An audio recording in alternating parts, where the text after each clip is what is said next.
Fala galera, estamos aqui mais uma vez no nosso querido Globalizei Cast para te trazer aí informações relevantes sobre as atualidades e hoje com uma convidada especialíssima entre nós. Ela já faz parte do quinteto que compõe o Globalizei. Lembrando aí que o Breno já participou no ano passado de um bate-papo também, de uma live que nós fizemos pelo YouTube. Vale a pena conferir sobre o cancelamento, né? Um período em que estava rolando muito essa cultura do cancelamento.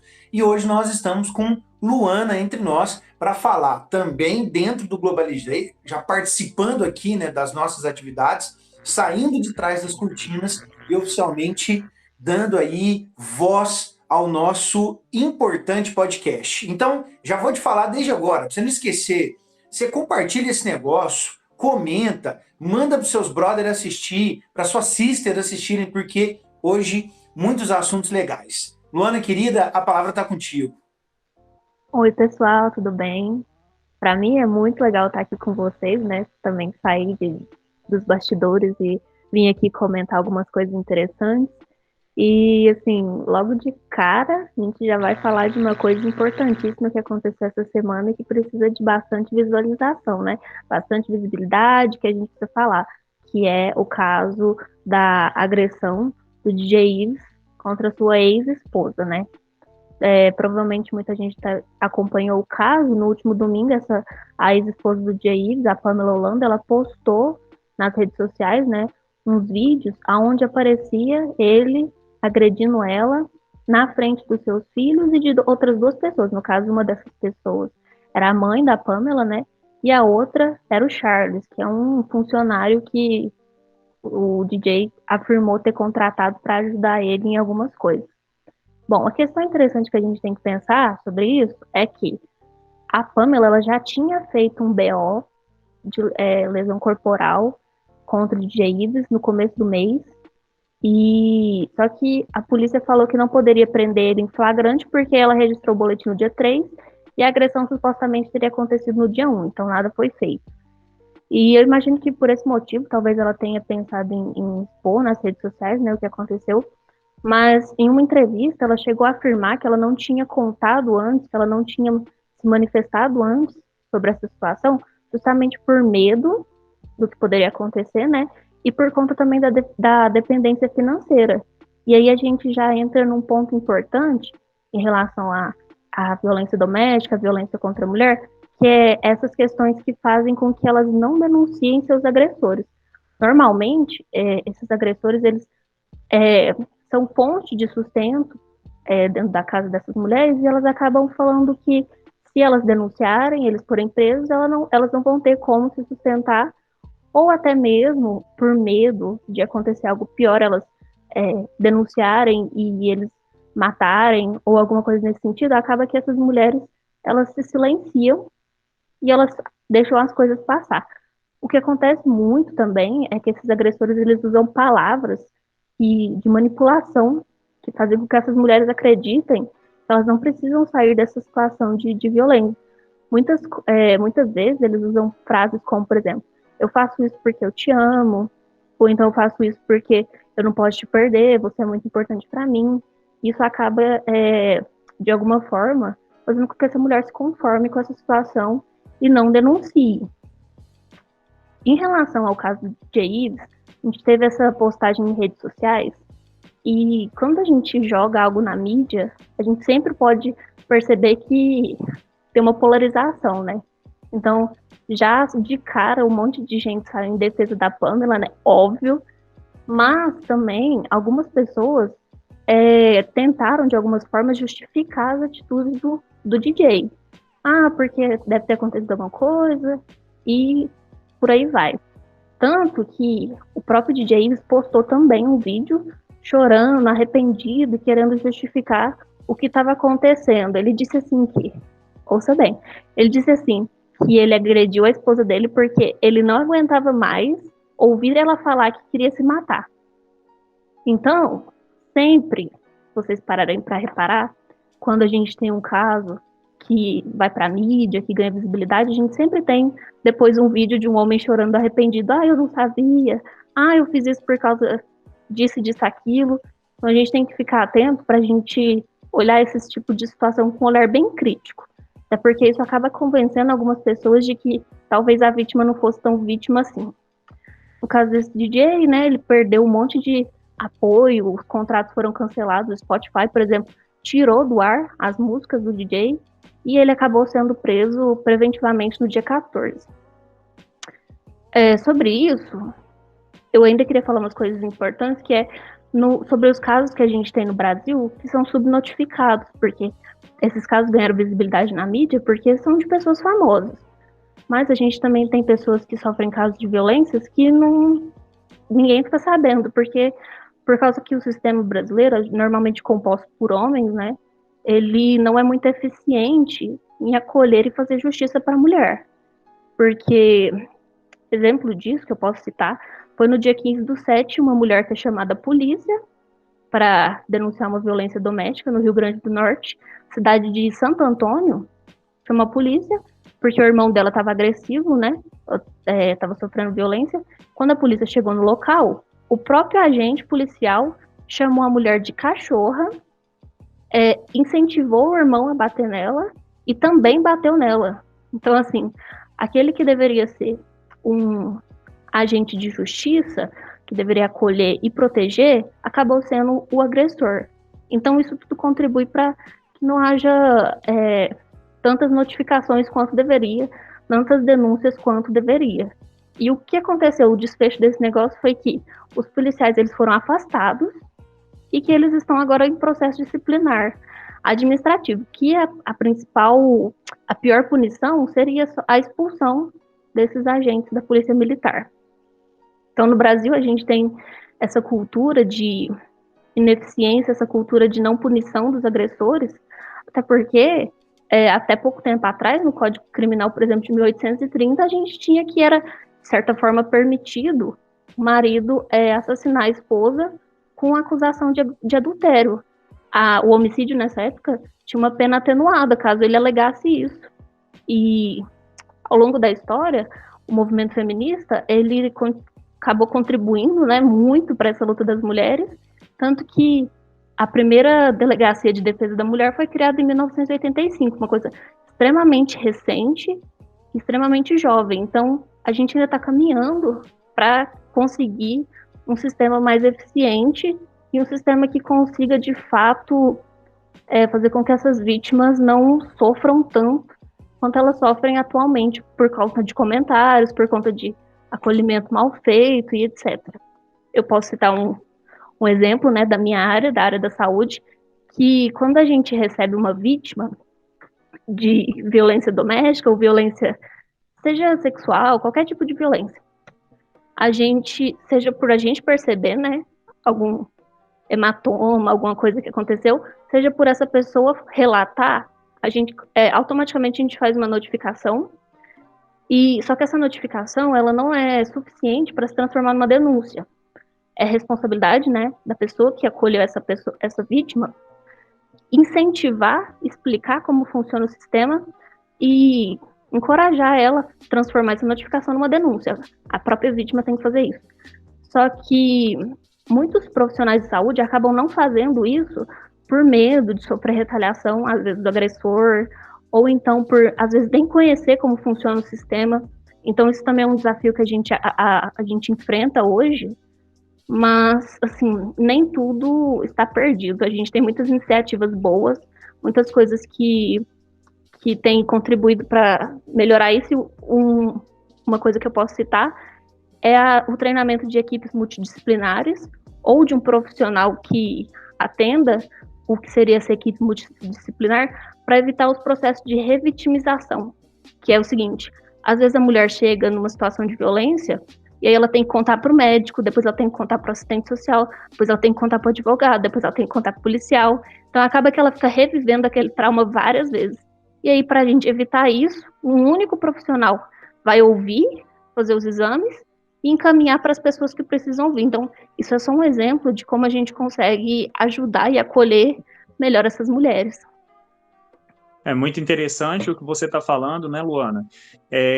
E o que me chamou a atenção também naquelas cenas eu vi rapidamente, geralmente não gosto de ficar assistindo esse tipo de cena, né, de filmagens.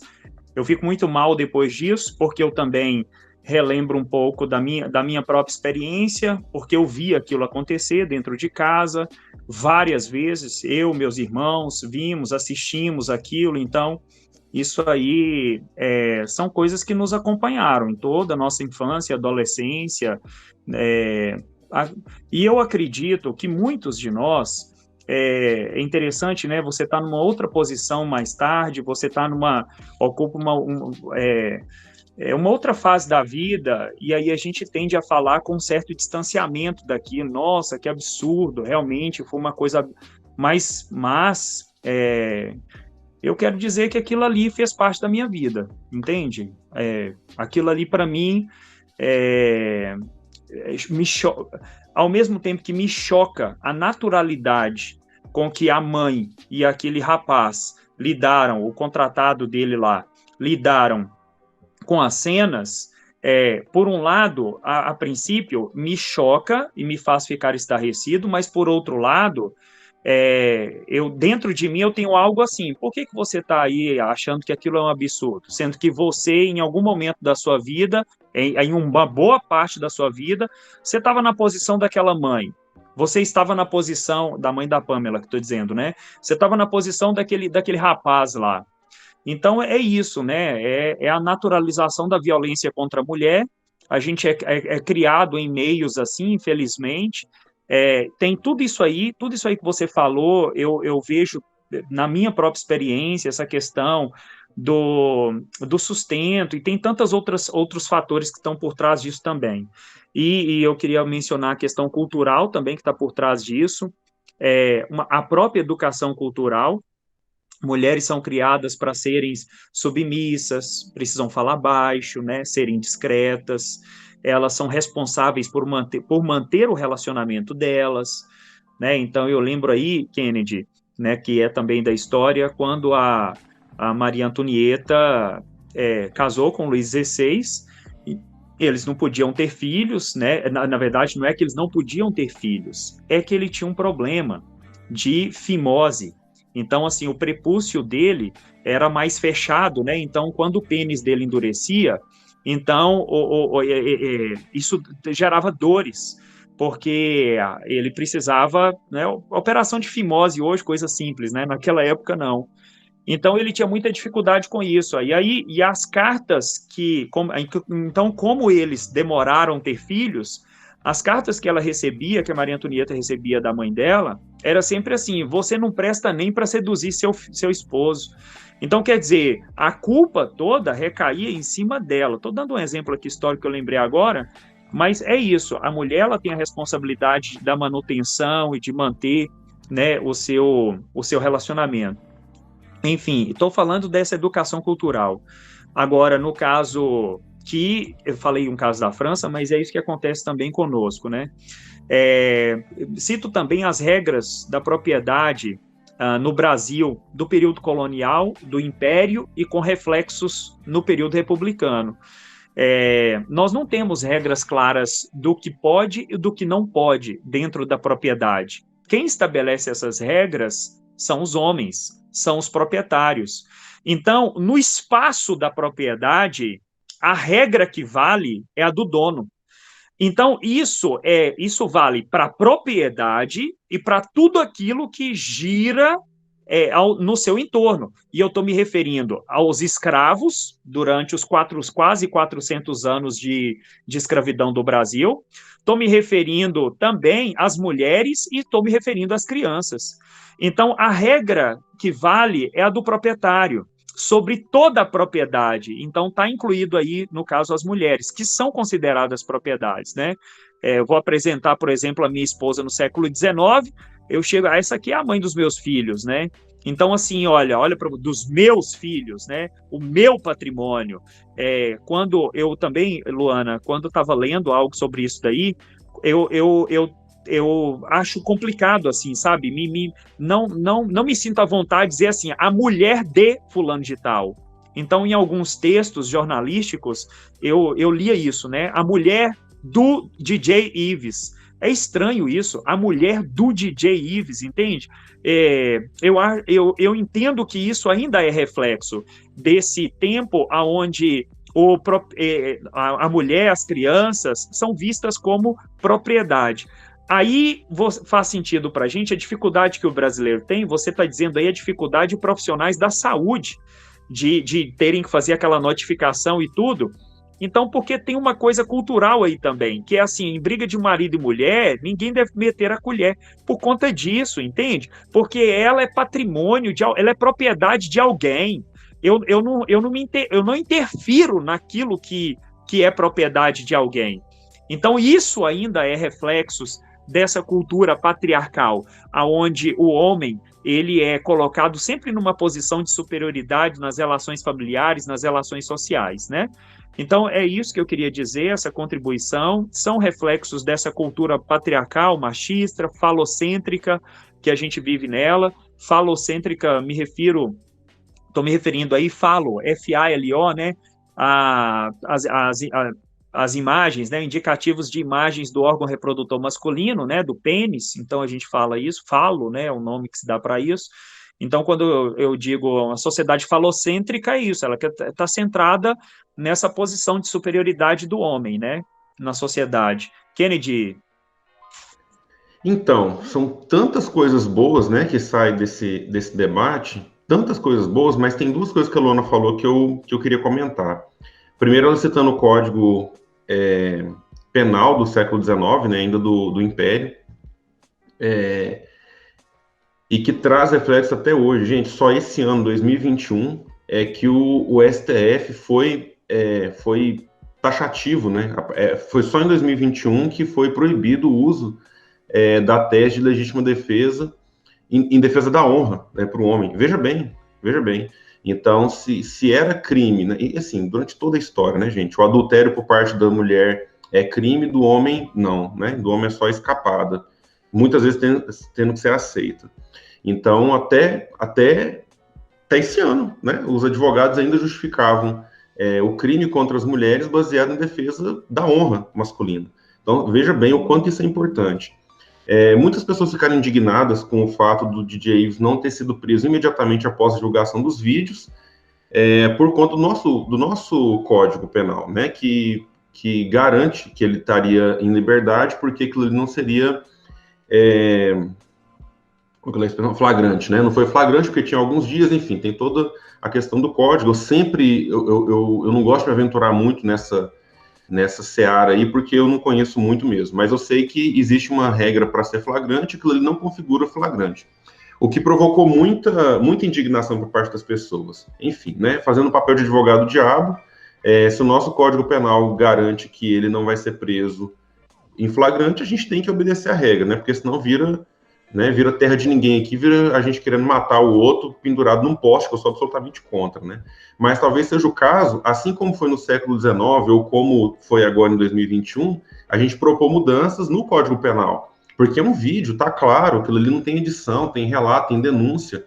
Então, talvez, para quem aí vai prestar o Enem e está acompanhando a gente, né, talvez uma proposta de mudança mesmo no Código Penal, para que esses casos, eles sejam mais duros, né? Com toda a evolução positiva que a gente teve na nossa legislação, talvez essa fosse mais uma, né? Tem muitos elementos robustos que comprovam ali a agressão dele. Então, ele ficou ainda mais alguns dias livre e provavelmente ele não vai ficar preso em definitivo, muito provavelmente ele vai conseguir sair aí, e talvez a gente consiga, dentro dessas propostas, muito bacana. Outra coisa que a Luana comentou, assim, são várias, né? Outra coisa é a questão da cultura. Citando aquele caso agora, recente também, do policial que deveria proteger, e nós aqui já apresentamos várias vezes, né, críticas dentro da força que deveria proteger, e muitas vezes provoca o temor, o medo das pessoas, agredindo aquela mulher com a criança no colo. O quanto que é uma cultura muito masculina de agressão mesmo, sabe? E de propriedade, que você citou também, e como isso é reproduzida. É fácil lembrar daquela minissérie, a gente até citou ela aqui, eu acho que no caso do Sorrentino, a gente citou aquela minissérie, Gabriela. Eu não lembro, Xandinha, você pode até me ajudar, se Gabriela foi inspirada em algum livro. Não sei se foi Jorge Amado, agora eu realmente não sei. Jorge Amado. Jorge Amado, né? E tem uma cena bárbara naquela minissérie. Eu não li o livro, eu só assisti alguns episódios da minissérie, que é aquela fala do José Wilker, eu não lembro o nome do personagem, que ele falava, se prepare que hoje eu vou lhe usar, né? Que ele falava para a esposa dele, que se eu não me engano era Maite Proença na série, mas tem muito tempo que eu vi.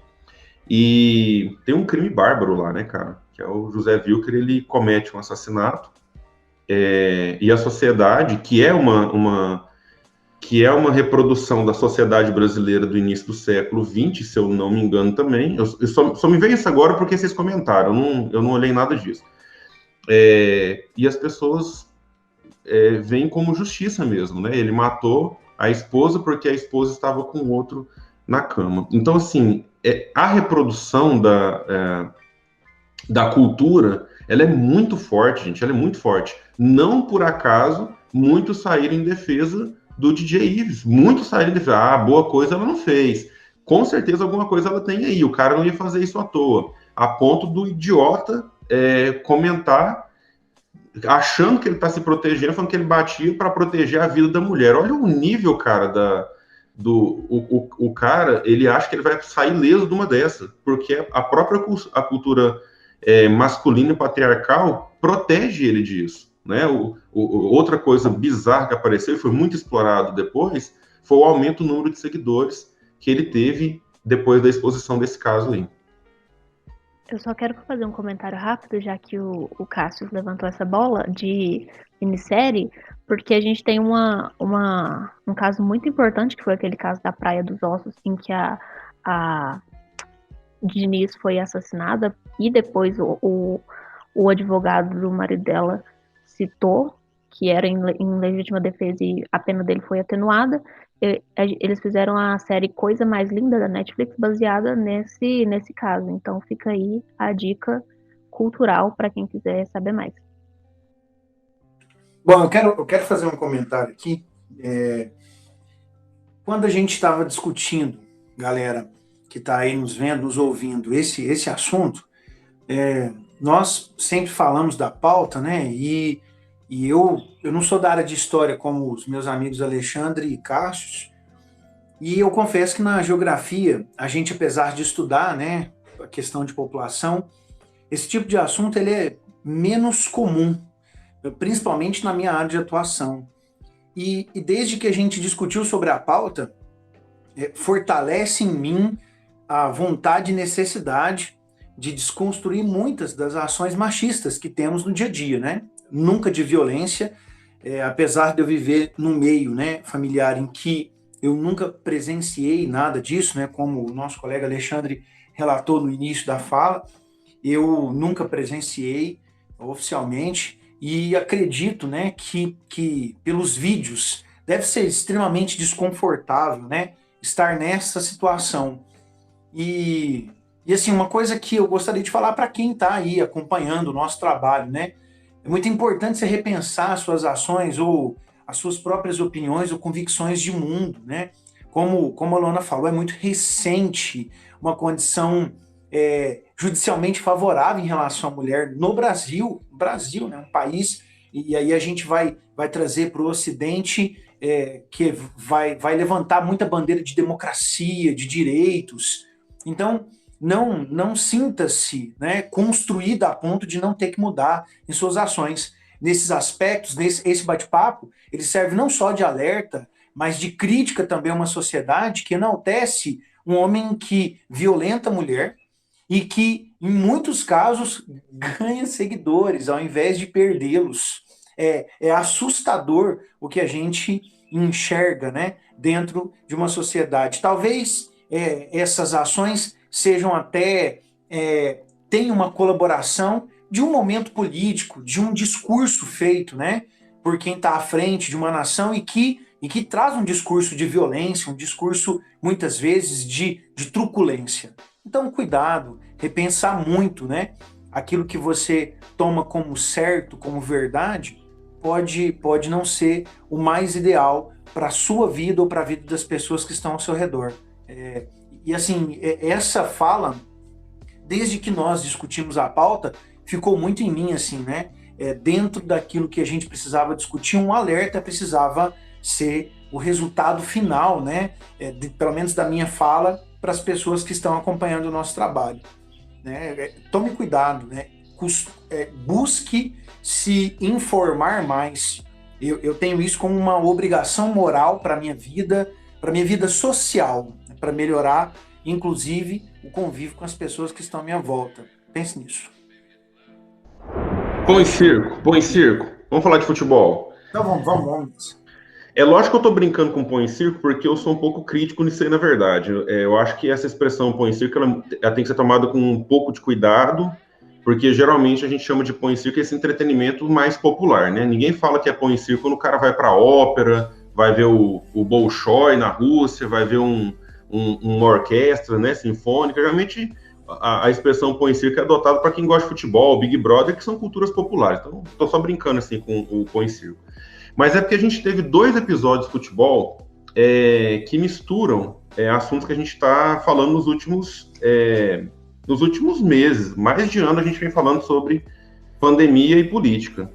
E eu não sou desses que acha que não tem que ter uma mistura entre coisa e outra. Muitas pessoas pedem, né, que os esportistas de qualquer área não misturem uma coisa com a outra, né? Política com esporte, por exemplo. Eu acho que essas coisas estão intimamente ligadas, né? Futebol, então, o próprio surgimento do futebol tem tudo a ver com manifestação de grupos subalternizados, operários, grupo de elite, enfim. Eu acho que é impossível, não é que é difícil, é impossível dissociar futebol e política. Pois bem, a gente tem aí, há uma semana, a gente teve a final da Eurocopa entre Itália e Inglaterra, e aqui, na América, a gente teve a final entre Brasil e Argentina. E os 2 assuntos, os 2 campeonatos, atravessam assuntos que eu acho muito importantes. Primeiro, na Europa, a gente viu casos bárbaros de vandalismo após a final. A final aconteceu na Inglaterra, então o país que estava recebendo a final acabou sendo derrotado, né? A Inglaterra foi derrotada nos pênaltis pela Itália, e a gente viu muito vandalismo, muitas cenas de violência, invasão de propriedade, sabe, depredação. E primeiro a gente tem uma ideia de que o brasileiro que é violento, né? São os sul-americanos que são violentos. E eu acho que é muito bom a gente perder esse estereótipo, né, de limpeza e de civilidade que a gente tem na Europa. Na verdade, o futebol foi criado na Inglaterra e eles são muito violentos também, sabe? Tem pessoas que falam, né, gente, se você acha que a Inglaterra é certinha, limpinha, é porque você nunca foi para lá, porque realmente tem muita violência, muita cena como essas acontecendo lá quando se trata de futebol. Mas o caso mais importante desse, para mim, é o caso de racismo que teve. Na cobrança dos pênaltis, 3 jogadores negros erraram, né, as suas cobranças. E esses jogadores negros foram alvos de racismo imediatamente após a derrota da Inglaterra. Vários casos, né, nas redes sociais com ofensas raciais. Inclusive, um deles foi o Marcus Rashford, que a gente comentou nos primeiros vídeos, né, eu e o Thiago comentamos nos primeiros vídeos do Globalizei sobre o Rashford, que ele tinha uma campanha bem bacana na Inglaterra, enviou uma carta para o parlamento britânico pedindo, né, assistência e a manutenção da alimentação nas escolas, porque em razão da pandemia, muitas pessoas mais pobres de periferia não tinham acesso. Então, ele tem uma ação muito bacana, e ele foi um desses alvos de racismo aí. E é curioso, gente, como que os casos como homofobia, como o racismo, o machismo, né, a misoginia, aparecem nesses momentos.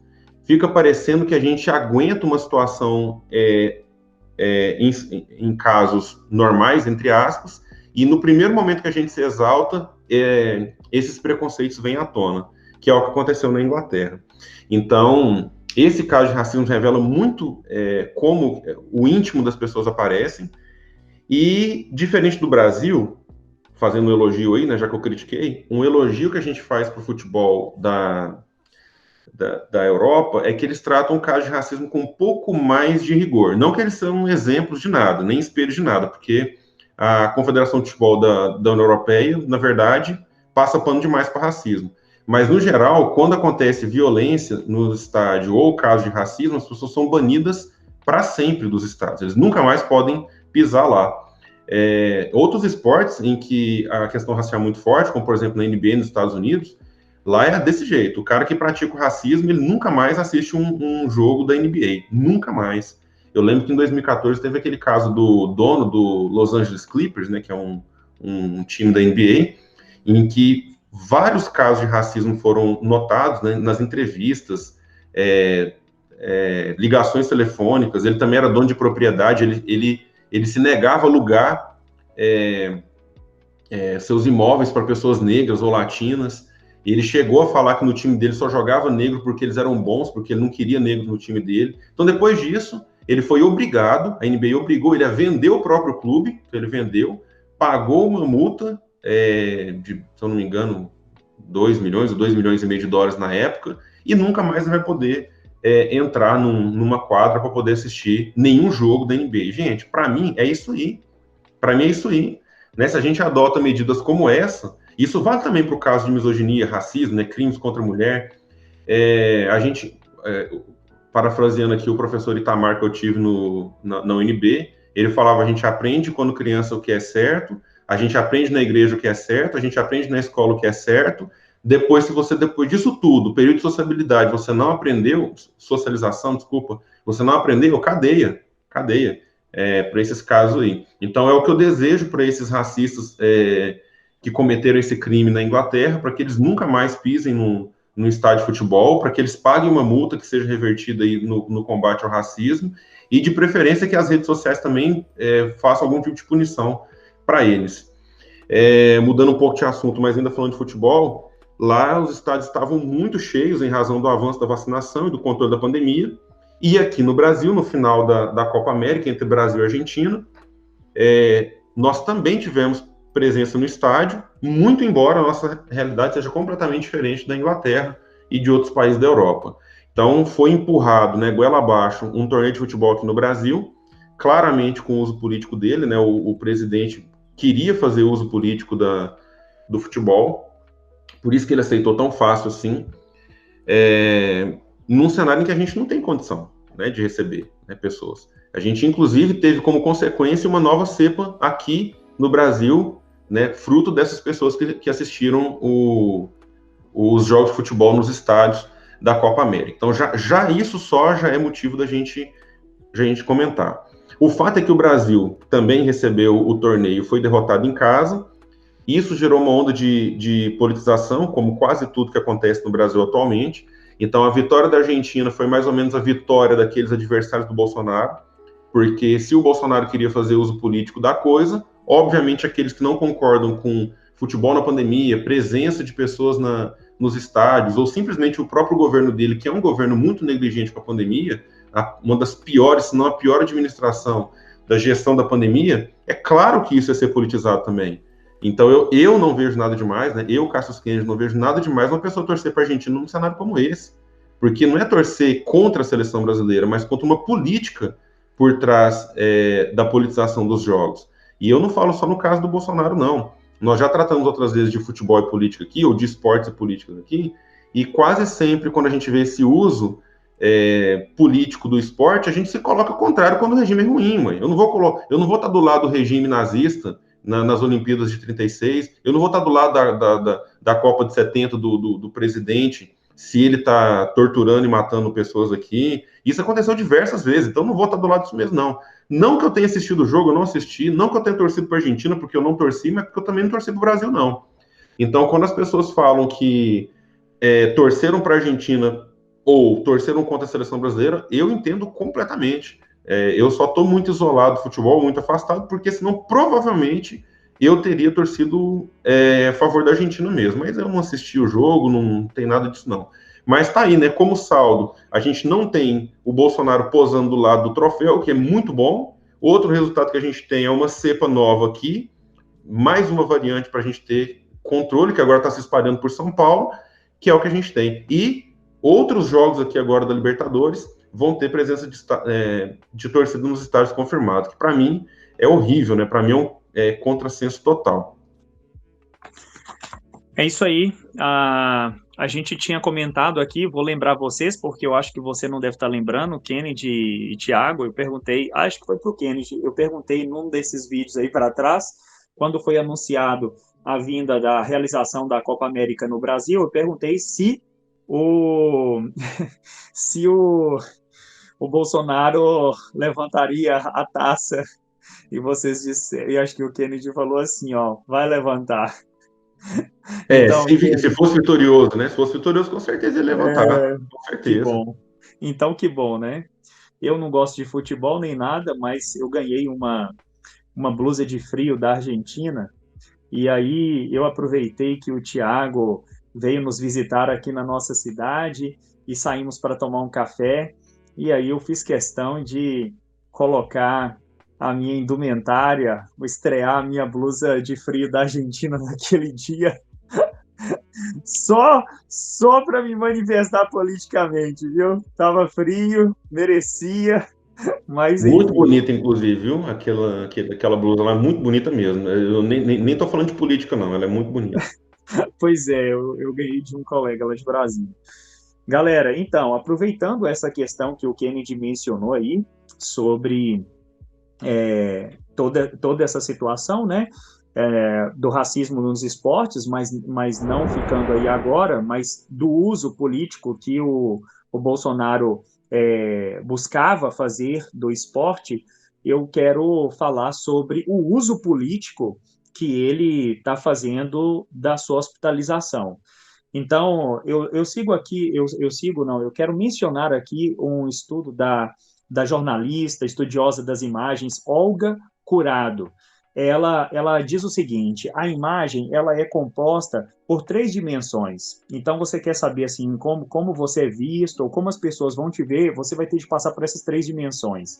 E as 3 dimensões são: a primeira é a ético-moral, certo? É o seu caráter, é o que você é. A segunda dimensão é o da gestão, que é a sua capacidade de realização.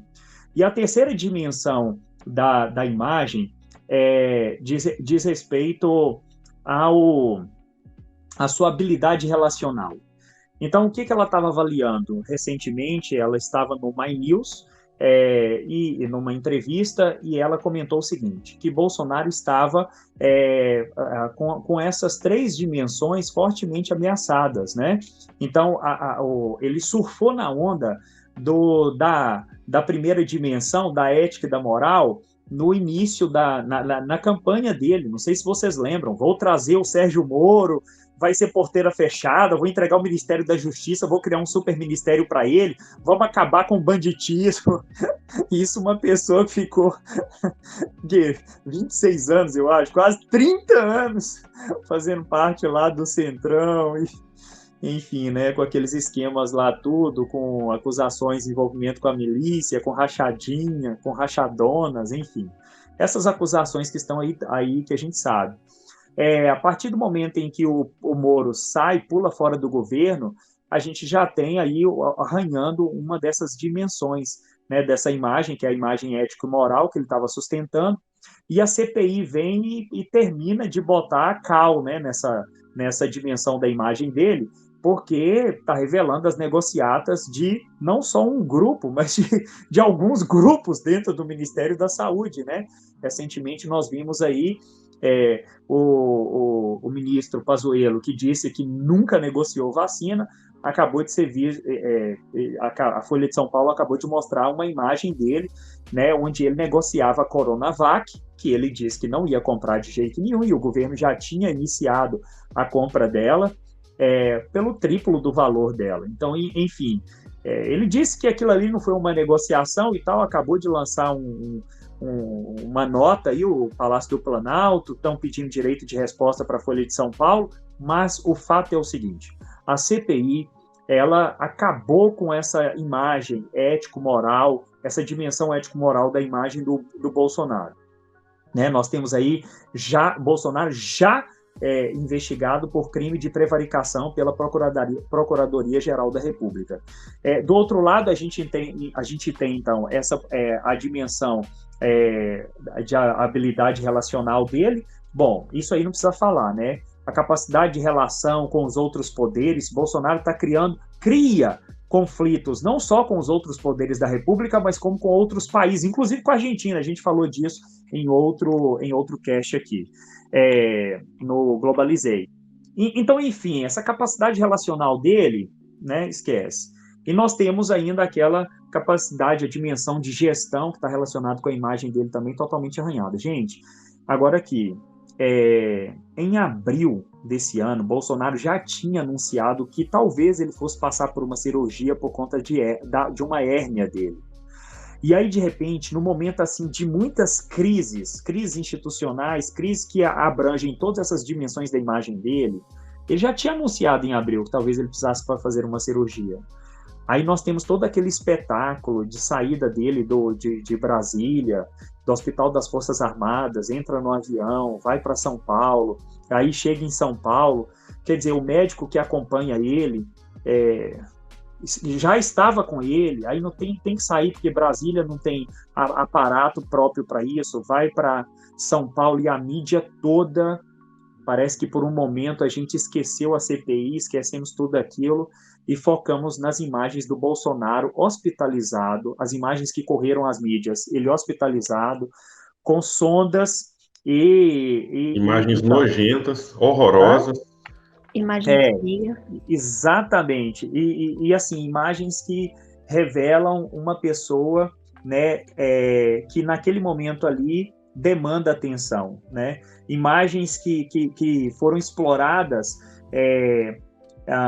fizeram uso político disso, gente. E quando você casa essas imagens do início com as imagens que a gente está vendo agora, que é de um Bolsonaro com computadores, com todo um escritório montado dentro do hospital, e a gente podendo acompanhar isso também ao vivo, e aí você percebe, de fato, o quanto eles conseguem trabalhar, não sei o resultado disso, tá? Mas o quanto eles trabalham tentam buscar a recuperação daquelas 3 dimensões, né? Quando você pega as imagens de um Bolsonaro, por exemplo, que por um lado estava quase rendido à sua doença, então você tem aquela ideia assim, você alterna entre a imagem de um atleta e ao mesmo tempo a imagem de um soldado que sucumbiu a uma batalha por trabalhar pelo povo, né? Isso é a construção deles, não que ele tenha feito isso, né?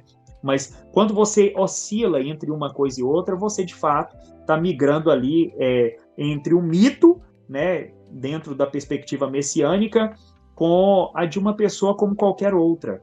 Isso gera empatia, isso gera condolência por parte dos brasileiros, né? Eu lembro que eu estava na natação e uma senhora pegou e falou para uma outra pessoa do meu lado assim: nossa, você viu o Bolsonaro, né? Ele está no hospital agora. Então, quer dizer, é isso mesmo, né? Gera a compaixão por parte das pessoas. Então, como eles têm trabalhado essas imagens, é justamente para tentar resgatar um pouco daquilo que eles perderam naquelas 3 dimensões que a Olga Curado fala em seus estudos, né? É sempre oscilando da imagem de um atleta, de um soldado, para a imagem de uma vítima, uma pessoa que realmente, assim, está ali esgotada pelo que ele faz pela nação.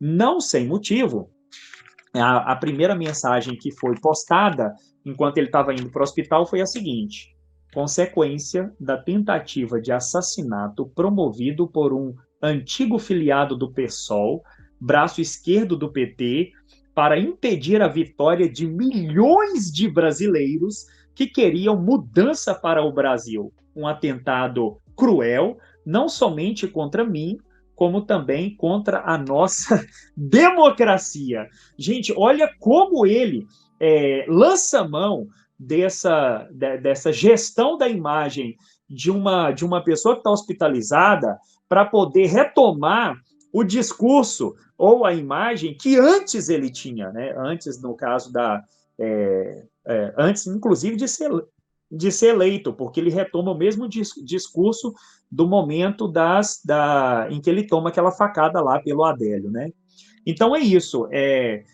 O uso político da morte, a morte, né, as doenças são importante capital político. É sempre bom lembrar disso, né, Kennedy? A gente tem, né, Luana e Tiago, a gente tem aí o símbolo maior disso é o Getúlio Vargas, né, o quanto o uso político do suicídio de Getúlio Vargas, ele acabou adiando o golpe militar por mais 10 anos e deu força para um getulismo que estava minguando já naquele período. E lembro também o que motivou Getúlio Vargas a chegar ao poder em 1930, que foi a morte do João Pessoa, que dá nome para Paraíba justamente por conta disso, morto pelo João Dantas na confeitaria em Recife, lá chamada Glória, né? Confeitaria Glória, por um crime que não passava em nada, né? Só lembrando aqui a nossa audiência que o Getúlio Vargas tinha saído com o João Pessoa como vice, só que eles tinham perdido a eleição em 1929, 30, né? Então eles tinham perdido a eleição e aí o João Pessoa, o vice dele, ele volta para o Rio Grande do Sul, o vice dele vai para Paraíba e ali entre Paraíba, Pernambuco, tem um problema de famílias que estão disputando o poder. O João Pessoa centraliza a gestão ali, tira o poder de determinados coronéis, vai entrar numa disputa com um advogado jornalista chamado João Dantas, expõe a intimidade de João Dantas, inclusive no diário lá da União, e o resultado é que João Dantas, para vingar toda aquela situação política, disputa de coronéis e de exposição de intimidade, mata o João Pessoa.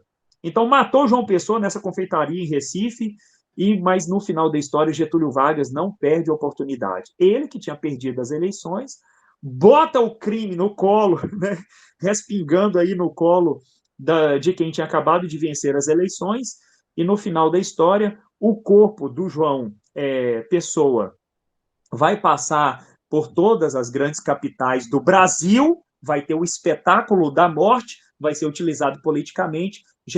Era o estopim que Getúlio Vargas precisava para justificar o golpe de 1930.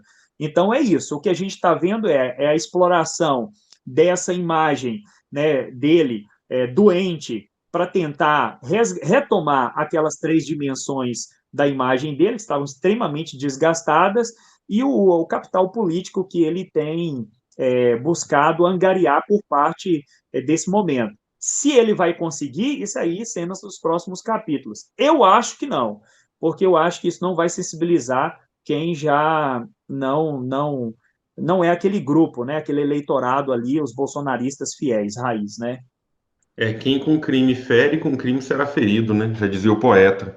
No caso do Vargas, ele entra no poder por meio de um uso político da morte do John People, né? E exatamente aquela tentativa de atentado a Carlos Lacerda é o que acaba precipitando também a crise final, né, que leva ele ao suicídio. Eleição de Juscelino Kubitschek, prorrogação de um golpe que estava desenhado. Gente, é muita coisa, muita coisa. E eu poderia acrescentar agora, recentemente, na campanha das eleições de 2014, em que a Dilma foi reeleita, quando Eduardo Campos tragicamente morreu naquele acidente aéreo, e a Marina herdou o capital político dele, que era baixíssimo naquele momento, e a morte comoveu e ela dispara nas intenções de voto, figurando em primeiro durante várias semanas. Ninguém imaginava que a Marina estaria fora do segundo turno, né? Então, Marina e Aécio era Marina, vitoriosa, Marina e Dilma era Marina, vitoriosa. Acabou que ela nem foi para o segundo turno, porque talvez não soube aproveitar tão bem assim a morte do Eduardo Campos. Mas é fato, gente, a facada do Adélio Bispo, né, a morte do Campos, de João Pessoa, tem vários episódios na história, não só no Brasil, que mostram como esse apelo ele é muito eficiente, absolutamente eficiente na história. Então, eu também concordo, Xande, eu acho que não vai ser suficiente para recuperar essa imagem do Bolsonaro, que está bastante desgastada, mas querendo ou não, dá um tempo, né? Até porque a CPI agora entrou em recesso também, mas com certeza mudou completamente essas imagens, né? Não sei se você viu no Instagram lá da Lilia Schwartz, ela postou, e eu adoro quando ela posta uma foto e comenta a foto. Gente, como eu gosto, né?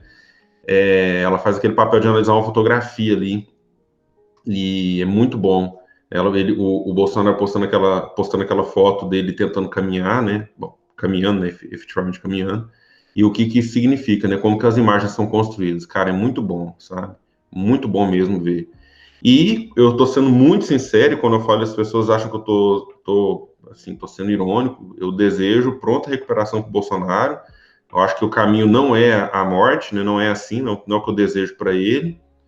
Nem porque eu costumo desejar a morte de ninguém, honestamente falando, assim, por mais piada que a gente costuma fazer em situações críticas, e até porque eu não desejo a permanência dele no poder, né? Eu desejo muito que ele perca, e eu acho que a morte dele precipitaria, como foi outras vezes, a eleição de pessoas do mesmo grupo político que estão fazendo muito mal para o Brasil nesse momento. Eu acho que a gente está assim, a pauta hoje tensa, né? Eu vejo assim uma tensão toda. Eu queria chamar o nosso homem do tempo para ele poder aliviar um pouco aqui e explicar para a gente, entende? Se vai chover na Alemanha ou não. Isso aí é o que todo mundo quer saber. Se vai parar de chover na Alemanha? Se chover mais na Alemanha, se chover mais, tá fodido, hein?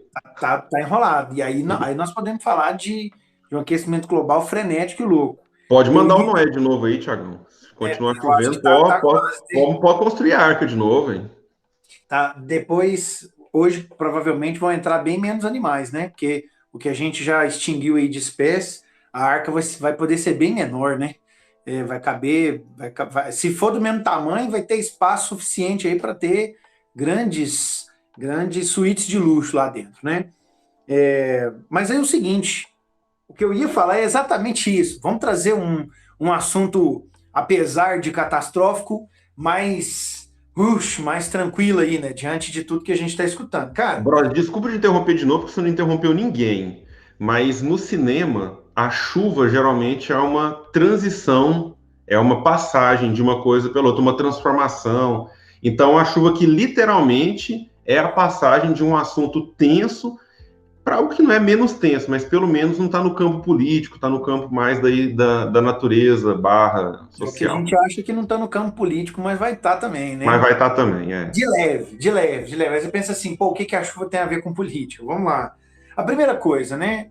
Estão sendo registrados nesse verão do hemisfério norte os maiores índices de chuva dos últimos 100 anos da Europa centro-ocidental, né? Considerando aí Alemanha, Bélgica, Luxemburgo, França, todos esses países estão tendo índices bastante elevados de chuva. Uma relação aí com a geografia, com a climatologia, países que estão entre 50 e 55 graus de latitude norte e que, na prática, pensando nas condições climáticas, não apresentariam em condições normais esses índices volumosos de chuva. Lembrando que o clima ele não é uma ciência exata, existem variações, pelo contrário, uma ciência natural, quando a gente vai estudar a climatologia, né? E chuvas podem acontecer com maior e menor intensidade. O que nós estamos observando é que eventos extremos estão sendo cada vez mais comuns. E, logicamente, que nós vamos falar de grandes alterações climáticas. Viver, quando eu escuto isso, né? Viver é um risco, né? A galera fala assim, mas viver é causar impactos. A nossa vida ao longo de todo o tempo de existência são ciclos curtos, né? Vamos lá, média de 180 anos aí de vida de um ser humano. São ciclos curtos perto da história geológica do planeta Terra, mas nós provocamos muito impacto, nós consumimos muito ao longo da nossa vida, nós descartamos muito ao longo da nossa vida, e essa interação se chama vida, não dá para fugir disso. Mas nesses últimos dias, como a gente está falando, na Alemanha, principalmente na Alemanha, nós estamos observando uma onda de chuvas e destruição gigantesca. Pegando aí dados de várias fontes de jornais diferentes, como a agência Reuters de notícia, BBC, G1, todos eles falando sempre numa mesma linha. E cuidado, não existem explicações 100% concretas dos motivos das chuvas, apesar do presidente da Alemanha, lembrando que o presidente ele não é a figura máxima do governo alemão, é a chanceler Angela Merkel, você não pode esquecer, mas o presidente Frank-Walter, eu acredito que fala, esse Walter é Walter, considerando aí, né, a Alemanha, ele está associando a esses eventos a mudanças climáticas, como, por exemplo, provocadas pelo aquecimento global. Se a gente for considerar aí as relações do aquecimento global, uma das consequências é o aumento de tempestades, não só nas zonas tropicais, mas também nas zonas temperadas, onde a Alemanha se encontra. Mas dos dados que nós temos, mais de 120 mortos nesses últimos dias de chuva, mais de 1.300 pessoas desaparecidas por conta dessas chuvas, talvez em áreas isoladas. São 114 mil casas sem energia e rede de telefonia móvel danificada em várias cidades de toda a Alemanha. Citando a Bélgica, um país próximo, rodovias e ferrovias interditadas por conta de todos os estragos e, lógico, né, pensando na proteção também das pessoas que se aventuram e por algum problema dentro dessas redes de transporte podem vir a óbito. Maior quantidade de chuvas, como eu disse, em um século, mas cuidado, né? Em 2012, o rio Elba, ele transborda, ele está na porção norte e nordeste do país, ele transborda, mata aí 21 pessoas. E aí eu quero fazer uma reflexão.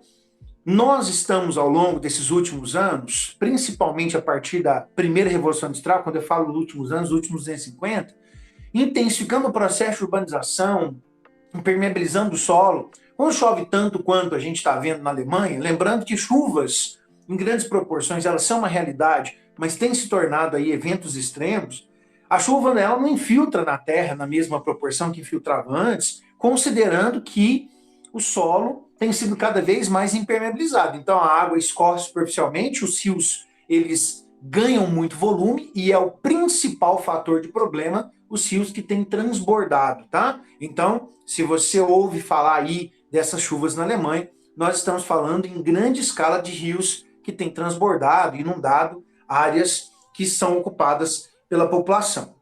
E associado a esse assunto, a preocupação ali, né, do presidente Frank-Walter e da chanceler Angela Merkel, é necessário, na visão dessas entidades políticas, que algo seja feito. Em 2015 aconteceu na França uma discussão que deu origem ao Protocolo de Paris, na COP21, que trazia ali, né, a necessidade de reduzir gases do efeito estufa. Hoje, a União Europeia, considerando que isso foi proposto em 11 de dezembro de 2019, um pacto ecológico europeu. A União Europeia, hoje composta por 27 países, considerando o Reino Unido fora desde janeiro desse ano, a União Europeia, com seus 27 países, já coordenou um pacto de mudança em ações da indústria, na dinâmica populacional, no uso de energia, para que até, pasmem, 2050, a emissão de gases do efeito estufa seja nula dentro do continente europeu. E uma das perspectivas mais fortes desse pacto é que não só as nações dentro da União Europeia, mas todas as nações tenham possibilidade de acessar essas mudanças que o clima e a população global merecem. Beleza? Olha só, para que tudo seja possível, estão sendo mobilizados fundos dentro do plano de investimento do Pacto Ecológico Europeu e do Mecanismo de Transição Justa, que é o seguinte: algumas áreas que vão ser afetadas, edificações com soluções energéticas próprias. Quando eu assisti o filme dos Vingadores lá, aquela torre do Tony Stark, né, autossuficiente energia, você pensava que aquilo seria algo impossível. E dentro da proposta do novo pacto, isso não é uma realidade muito distante. Edificações que, além de reduzir a absorção de luz solar e produzir muito calor, né, dentro das chamadas ilhas de calor, além delas refletirem mais a luz do sol, terem jardins verticais, uma convivência maior com vegetação, busca-se também soluções energéticas próprias, principalmente com a utilização de energia solar e maremotriz. Então, é uma mudança catastrófica dentro das condições de uso e ocupação do solo. Transportes públicos gratuitos. A citar aí, na França, um dos assuntos que a gente tinha destacado, desde setembro de 2018, Dunkerque, na França, propôs transporte gratuito para toda a população. Com que custo? Algumas empresas tiveram os impostos levemente alterados para cima, para que a população tivesse aí uma condição de se deslocar em transportes gratuitos, diminuindo congestionamentos, gastos com todo esse tempo de espera, emissão de poluentes para a atmosfera. Então, uma conta que ecologicamente começa a ser colocada em pauta. E, lembrando, o Pacto Ecológico Europeu ele não é só uma solução ambiental, mas também econômica, visto que, para entrar em funcionamento na sua plenitude total, muitas obras deverão ser executadas. O Pacto Ecológico Europeu é considerado um dos principais mecanismos para tirar a economia da Europa de uma crise que se arrasta desde 2012, e foi profundamente engrandecida pela pandemia do coronavírus. Então, cuidado quando você considera que é só uma preocupação ambiental, e não é. Toda a infraestrutura necessária para que esse pacto aconteça oficialmente e diminua casos extremos, como os que nós estamos vendo na Alemanha com as chuvas, tem a ver também com questões econômicas. Olha só, eu te falei aqui que 114 mil casas estão sem energia. Para restabelecer energia para todas essas casas, existe um custo. Existe o uso de mão de obra, existe salários sendo pagos e economia que gira a partir dos empregos que serão gerados dentro dessa dinâmica. Transportes, como eu falei, né, públicos funcionando, mais pessoas andam no transporte público, mais pessoas tendem a consumir, porque não vão ter que lidar com congestionamento, vão ter contato muito mais próximo ali com lojas e restaurantes, sem que estejam presas no trânsito. Produtos com menor obsolescência, uma das propostas, produtos mais duráveis, produtos que não têm uma vida útil tão pequena. E, gente, a princípio, numa ideia econômica de consumismo, você poderia se perguntar, pô, isso não se sustenta. Dentro da proposta desse plano, isso se sustenta enormemente, mudando o ritmo de consumo e sendo uma experiência para um futuro próximo em que empresas de grandes lucros, como por exemplo a Amazon, iriam com impostos bancar programas sociais devido a um futuro próximo que a gente percebe aí, e a gente ouviu falar isso, né, uma renda básica universal, pessoas que são menos favorecidas. O transporte gratuito em Dunkerque, por exemplo, ele está associado a vários elementos, inclusive a questão socioeconômica. Durante a pandemia, várias famílias foram severamente afetadas numa condição de consumo, e o transporte gerava custos que oneravam enormemente essas famílias em situações econômicas mais vulneráveis. Então é uma forma de equilibrar um pouquinho a equação e melhorar a condição de vida para um número muito grande de pessoas. Xandinho? Não, você falando e dando essa aula aí pra gente, eu fico imaginando assim, gente, qual é o político que teria coragem de anunciar um plano desse aqui para o Brasil? Porque de imediato ele vai ser taxado de comunista, socialista, de esquerdista, é o básico nessa história toda, né? Então, enquanto você falava aí, me lembrei também, isso é quase um New Deal Green, em Kennedy. Quando Roosevelt tira os Estados Unidos da crise econômica gerada logo depois da quebra da Bolsa de Nova York, em 1933, a quebra da Bolsa foi em 29, mas ele lança o novo acordo, né, em 1933, com investimentos, né, na infraestrutura, né, na área dos serviços, justamente para tentar reverter aí esses danos sociais que você está mencionando aí, que o plano europeu tenta fazer, né? Por isso lembrei aqui, quase um New Deal Green da União Europeia. Da União Europeia, né? Bom, dentro do que você falou, Xandinho, é interessante que existe uma ala que é bem mais conservadora e não gosta da ideia. Você deve imaginar, né? A Europa tem uma posição ali de direita bastante forte, né? Que considera que esses movimentos são extremamente arriscados e perigosos, porque isso não se sustentaria a longo prazo. Para falar sobre isso, olha só, eu separei alguns dados, né? Quando a gente fala, por exemplo, de Dunkerque na França, para que seja possível que que o transporte seja gratuito, seria mais ou menos necessário um valor de 3 bilhões de euros por ano para sustentar. Então, o que é a proposta do prefeito? E olha só, o prefeito, eu até anotei aqui, ele é formado em planejamento, ele é doutor, desculpa, o nome dele é Patrício, eu acho que fala assim, ele tem doutorado em planejamento urbano. Para começar aí, né, Xandinho? Nós não temos políticos que, na sua maior parte, têm uma base de estudo de dinâmicas na vida urbana, né? Nossos políticos são comediantes, ex-ator pornô, e aí a gente entende para onde a nossa política está se encaminhando. Uma escolha difícil. Milico expulso das Forças Armadas, enviado... É isso aí, é a realidade da nossa política. E aí o cara, ele traz na sua perspectiva dados muito concretos. Olha só, são mais ou menos 3 bilhões de gastos, né, de euros por ano para sustentar em Dunkerque essa condição aí de transporte gratuito.